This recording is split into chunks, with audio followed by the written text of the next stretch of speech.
This is problem 5 of the second problem set. In this case, we are going to obtain the Poisson distribution from the degree distribution of the Erdos-Renyi model, okay, the binomial distribution. Remember that in the Erdos-Renyi model, the probability that any two nodes are linked, are directly connected by a link is given by a probability P. So P is the probability of the existence of a link between any pair of nodes. So if we want to compute the probability of a particular node of having degree k, then is the probability that from all the possible n-1 nodes that are potential neighbors, only k of them are actually neighbors, okay? And remember that the probability is independent on each of these nodes and is equal to p. So just like we saw with the previous problem, okay, with problem 4, this is the distribution that we obtain. So what we have to do is to follow the steps that they say in the exercise. So the first question says that first we have to approximate the numerator of the binomial coefficient by a power. So the binomial coefficient is given by this number here, okay, which is equal to n-1 factorial over n-1 minus k factorial divided and k factorial. Okay, so this is the binomial coefficient. And I have to approximate this number. So in order to do that, I have to approximate this by a power. So let's see how can we do this. So this, what I'm going to do is to use this quotient, okay, and to write this as the multiplication of k terms. So this is going to be equal to n-1 times n-2 and so on until n-k and then n-k minus 1 and so on. So this is going to be the factorial, okay? So this last part is going to be the factorial of that number. Because if I continue with the factorial expansion, that's what I would use, okay? Because this is just a factorization. So I can write also here on the denominator, I have this number here, okay, which is the same as this one. We have here the same as here. And then we also have, I forgot to write it in blue, we also have the k factorial. So in the end, what we find is that this factorial is going to cancel out this other factorial, and we have this expression here, which is n-1 times n-2 and so on until n-k over k factorial. And now this, for when n is very large, we can say that this, and k is not so large, then we can say that this is more or less the same as n to the power of what? How many times I'm multiplying here k? Well, this is the first factor, the second factor, and this is the kth factor. So in the end, it's n to the k divided by k factorial. So this is going to be the approximation that they were asking us. Now, on the second question, they're asking us to rewrite the whole distribution pk using this z, which is the average degree of the Erdos-Renyi distribution instead of p. So every time I see a p, which is the probability of any two nodes being linked, I'm going to write it in terms of the average degree. So I have to remember that the average degree that I'm redefining here, okay, I'm using this other notation just to be more simple later. Remember that this is equal to p times n-1, because in the binomial distribution on average, what happens here is that the average number of nodes that are going to be linked to this central node is going to be equal to n-1 times p. Okay, that's the average number of nodes that is going to be linked. So in this case, if we have that expression, therefore we can clear the value of p in terms of z and n-1. So this is equal to z over n-1.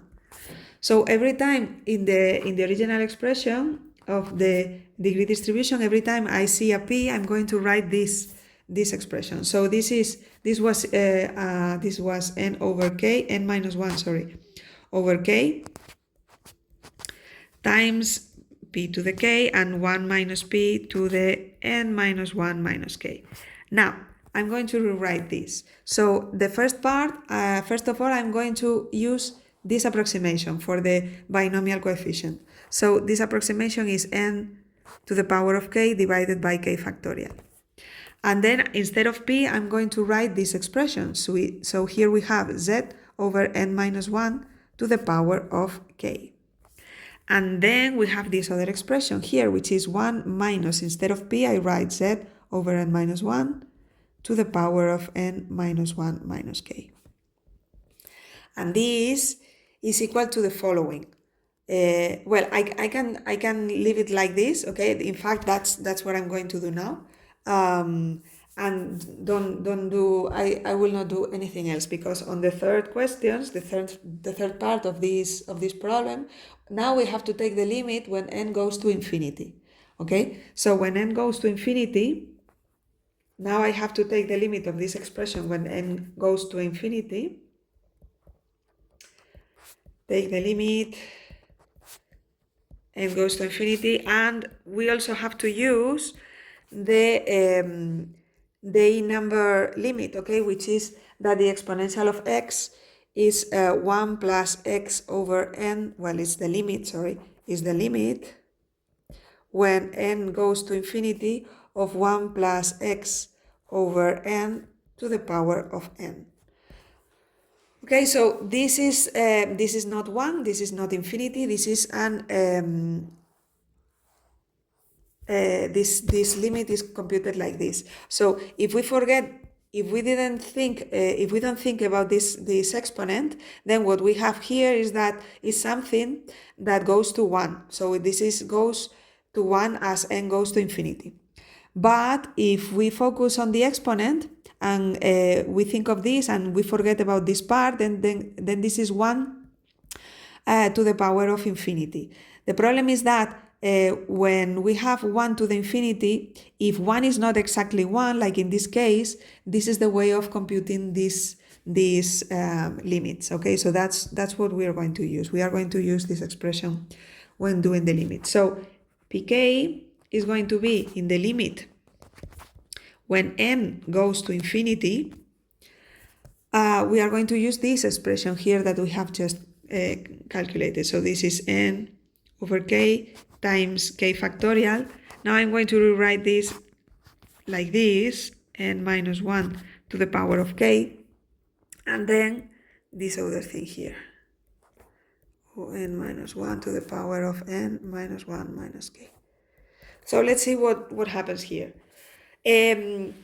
The limit of a product is the product of the limits, as long as we don't find any incongruencies. Okay, if we found something which is 0 times infinity, then we cannot do that. But if we have the two actual numbers, okay, like 2 times 3, then we can take the limits of each of these factors. And that's what we're going to do. We are going to do some computation previously. So first of all, we see that this does not depend on n. So this is equal to z to the power of k divided by k factorial. And then we have the limit when n goes to infinity of n over n minus 1 to the power of k. And here we have the same factor as before, exactly the same. Now, this part over here is exactly the same as before, k factorial. Now, this is the product of two limits. The first limit is going to be this number, okay? The base of this exponential goes to 1 as n goes to infinity, okay? So this is going to 1. Since the exponent is finite, because this is not divergent, the exponent is fixed, is k. Then in the limit when n goes to infinity, this is just 1 to the k, which is 1. Okay, so here, this in the limit, this is going to be 1. So this first part is going to go to 1. And then we have the second part which is this exponential here, okay? So here we have this part over here, n over n minus 1 to the power of k times the other limit. I insist I can do this because none of these limits is if each of these limits is going to be gives me a number, and then I multiply both numbers and it's not 0 times infinity or anything like that, then I can do this, okay? If not, then I cannot, but this is not the case. And now in order to use this expression, okay, because I have to use this expression here, remember that here I have a minus z instead of a plus x, okay? So the exponent is going to be a minus z, but here in the denominator here is the same as the exponent. So here I should have, here in the exponent, I should have an n minus 1 instead of n minus 1 minus k. So what I'm going to do is to rewrite that part like this. This is going to be 1 minus z over n minus 1 to the power of n minus 1, and then I'm going to multiply this by n minus 1 minus k divided by n minus 1. So you can see that the exponent is exactly the same. I just rewrote it in some way, and now what I can do is to compute each of these limits. So when I take the limit now, this exponent is going to go to 1, okay? So this is going to go to 1, and here I have the exponential. So in the end, what I have is that this is equal to z to the k over k factorial times 1, okay? And times the exponential of minus z. That's it. So this is z to the k factorial e to the minus z. This is a factorial. And which is exactly the Poisson distribution. So this is the Poisson distribution that we were looking for.